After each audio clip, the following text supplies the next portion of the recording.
Public lands, or crown lands as they are more commonly known, are a precious commodity here in Canada.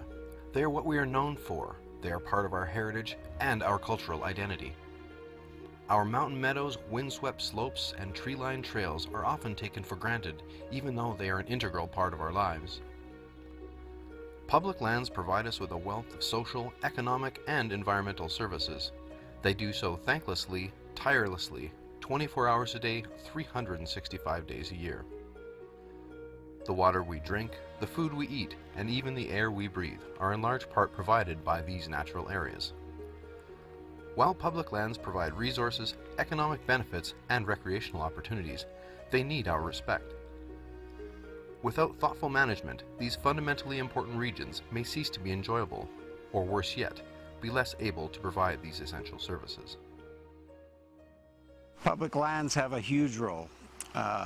Some people have said public lands are the best idea the West ever had. Whether you go into the Western United States or Western Canada, we still have a fair amount of public land, and it's where some of our best wildlands are still left. Public lands play a huge role in protecting species at risk.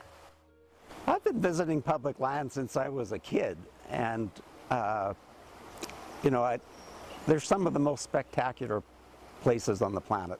I've been very fortunate to go to virtually every continent, and I keep coming back to places in southern Alberta, for example, where we have big pieces of public land, and you can get out there and be alone with yourself. You can't do that on many places. Public lands give us a huge opportunity to get out and enjoy nature, whether it's just doing some wildlife photography, looking at some obscure rare plant, just rediscovering nature the way you did as a kid. Well, the biggest threats to public land is inaction by our own government. Inaction in controlling off-road vehicle use, for example, that's taking a greater and greater toll on many of our public lands. We really have to concentrate on those areas that are still largely intact and make certain that they don't get desecrated further, and then take back some of that land that has a lot of inappropriate activity on it. It's essential for our survival in terms of water production. Plus, it's just a great place for us to visit and recreate and commune with nature and go back to our roots.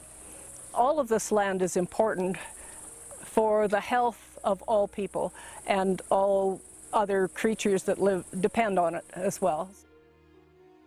Quiet recreation on public lands provide many, many benefits. The direct economic impact, we think, in Alberta is between $4 and $8 billion a year. That's how much quiet recreation is spent. So about the same size as the forestry industry. But it has many other economic impacts too. For instance, a city like Calgary seeks to attract the best people it can to drive its industries, and those people want to go to places with high quality quiet recreation opportunities in the city and in the country.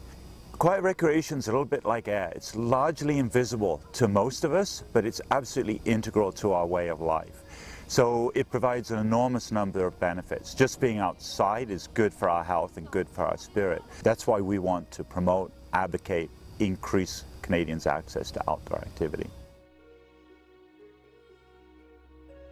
As part of our responsibility as Albertans, it is incumbent upon each and every one of us to do our part, to be good stewards and maintain our public lands. Only through thoughtful use and management can we hope to enjoy the gifts our public lands provide for us into the future. Take part, be active, get informed, and become engaged. Conserving public lands today ensures prosperity for future generations.